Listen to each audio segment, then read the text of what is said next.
जय श्री कृष्णा, राधे राधे। आप सभी का स्वागत है मेरे ज्ञान सागर चैनल में। आज मैं आपको छठ पूजा की व्रत कथा सुनाने वाली हूँ। इस बार छठ पर्व की शुरुआत 5 नवंबर 2024 मंगलवार से हो रही है। छठ के पहले दिन को नहाए खाए कहते हैं। इस दिन व्रत करने वाली महिला सुबह जल्दी उठकर स्नान करती है और सात्विक शुद्ध भोजन करती है। पंचांग के अनुसार हर साल कार्तिक माह के शुक्ल पक्ष की चतुर्थी तिथि को नहाए खाए किया जाता है। सप्तमी तिथि तक छठ पूजा का त्योहार मनाया जाता है। इस पर्व के दौरान भगवान सूर्य देव की पूजा अर्चना और अर्घ्य देने का विधान है। इस व्रत को विवाहित महिलाएं विधि पूर्वक करती हैं। साथ ही पुरुष भी जीवन में आने वाले संकटों को दूर करने के लिए भगवान सूर्य देव की उपासना करते हैं। धार्मिक मान्यता है कि इस व्रत को करने से सूर्य देव का आशीर्वाद मिलता है, जीवन खुशहाल होता है। ये सूर्य भगवान और षष्ठी माता की पूजा का महापर्व है। व्रत करने वाला व्यक्ति को करीब 36 घंटों तक निर्जल रहना होता है। छठ पूजा का व्रत बेहद पवित्र और कठिन माना जाता है। धार्मिक मान्यता है इस व्रत का पालन करने से सूर्य देव और छठी मैया की असीम कृपा होती है।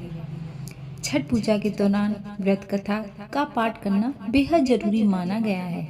बिना व्रत कथा छठ पूजा पूरी नहीं मानी जाती। छठ पूजा को लोक आस्था का महापर्व कहा जाता है। इस पर्व में छठी मैया यानी षष्ठी देवी और भगवान सूर्य देव की पूजा होती है।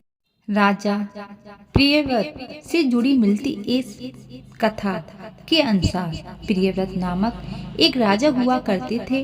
राजा उनकी मालनी पत्नी हमेशा रहते थे और उनकी कोई संतान नहीं थी। उन्होंने संतान प्राप्ति के लिए कई उपाय किए लेकिन नतीजा कुछ नहीं निकला। एक बार संतान प्राप्ति की कामना के लिए राजा प्रियव्रत और उनकी पत्नी महेश्वरी कश्यप के पास गए। कहा कि हे महेश्वरी, हमें संतान प्राप्ति का कोई उपाय बताइए। उनका दुख सुन महर्षि कश्यप ने संतान प्राप्ति के लिए राजा के यहाँ यज्ञ का आयोजन करवाया।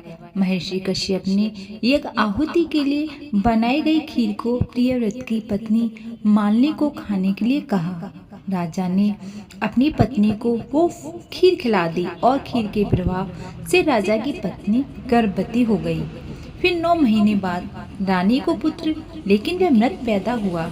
यह देख राजा उनकी पत्नी को बहुत ज्यादा दुख हुआ। इसके बाद राजा प्रियव्रत अपने मृत पुत्र को लेकर शमशान गए और पुत्र वियोग में प्राण त्यागने का प्रयास करने लगे।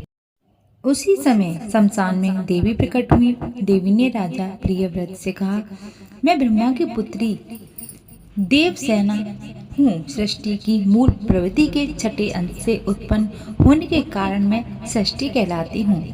तुम किस लिए परेशान हो, मुझे बताओ। राजा ने सारी कहानी बताई। इसके बाद षष्ठी देवी ने राजा प्रियव्रत से कहा, अगर तुम मेरी विधि पूर्वक पूजा करोगे, दूसरों को भी मेरी पूजा करने के लिए प्रेरित करोगे तो तुम्हें अवश्य पुत्र रत्न की प्राप्ति होगी। राजा ने देवी से कहा अनुसार कार्तिक शुक्ल की षष्ठी तिथि को व्रत रखकर देवी षष्ठी की विधि विधान से पूजा की और बाकी लोगों को भी षष्ठी देवी की पूजा करने के लिए प्रेरित किया। षष्ठी देवी की पूजा के फलस्वरूप राजा की पत्नी रानी मालिनी एक बार फिर से गर्भवती हुई और 9 महीने के बाद उन्हें एक पुत्र की प्राप्ति हुई। ऐसी मान्यता है कि इसके बाद से ही कार्तिक शुक्ल की षष्ठी तिथि पर छठ महाभारत काल में जब पांडव जुए में अपना सारा राजपाट